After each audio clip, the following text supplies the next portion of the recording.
People of God. I pray you guys are having an amazing Thursday. I pray that your day gets better and better as every second, every minute, and every hour go by. I pray that your mind you're able to think about positive things, and just be full of joy. I pray that the joy of the Lord surrounds you, covers you, follows you wherever you go, so much that it overflows, that you're able to share that joy and it's able to radiate from you into other people's lives. I pray that you're able to be very impactful. You're able to go into places where you see people who are broken and you're able to help them heal. I pray that you're just so overflowing with the love of the Father that people begin to feel that love off of you, and maybe some whose heart had turned cold and hateful and bitter, that their heart, they begin to love again. Hey, good morning. I'm well by the grace of God. How are you? I know that's right.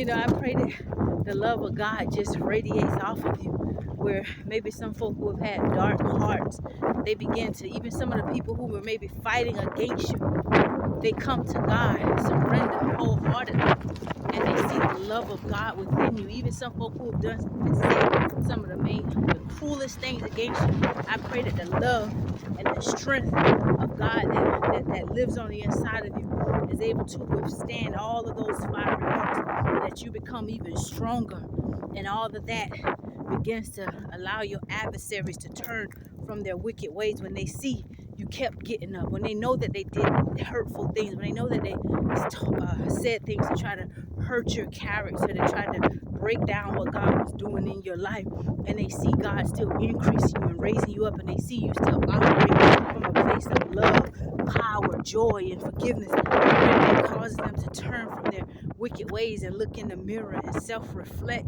and right their wrongs before it's too late.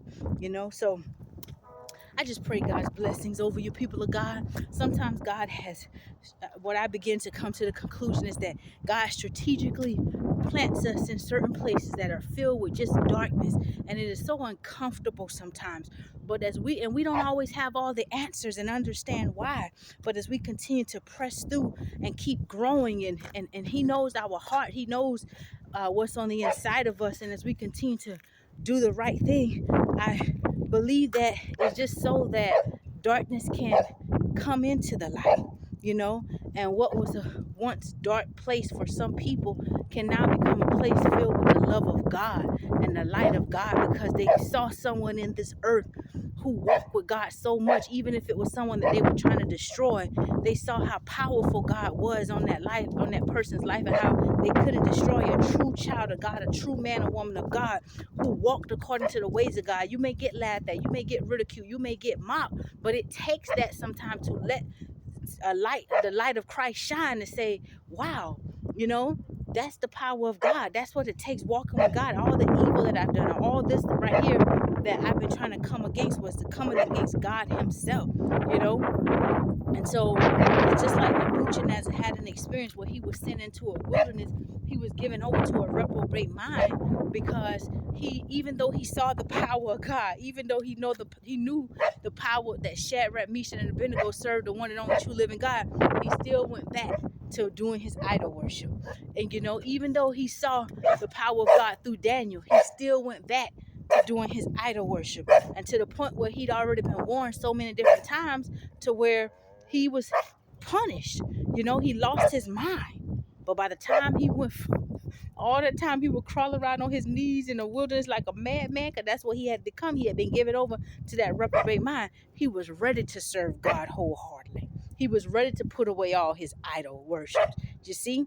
So anyway, I just pray that you stay strong on your journey and your calling, whatever mission God has you at, wherever He has you. My sister that said you're in the midst of some older women who are in darkness, and it's just sad. God has you there for a reason. I pray that you pass every test. I pray that you let your light shine. I pray that you get stronger and stronger to overcome all the darkness that is around you. Right? I've even had some enemies who fought against me wrongfully, and for no reason. Even someone I got into a physical altercation with, it was self-defense, but I had an individual come back to me, and they saw how I still was walking with God. And this individual apologized to me, and they said, I respect what God is doing in your life. And I hugged this individual. You see, God gets the glory. Oh, we had to press through some uncomfortable times and situations, but are we really about our Father's business? And if you are, then I pray all those things that I've already spoken over you, that you continue to increase and never decrease, that you continue to go forward and never backward, that you continue to rise and never fall. In Jesus' name, have a blessed day. I love you.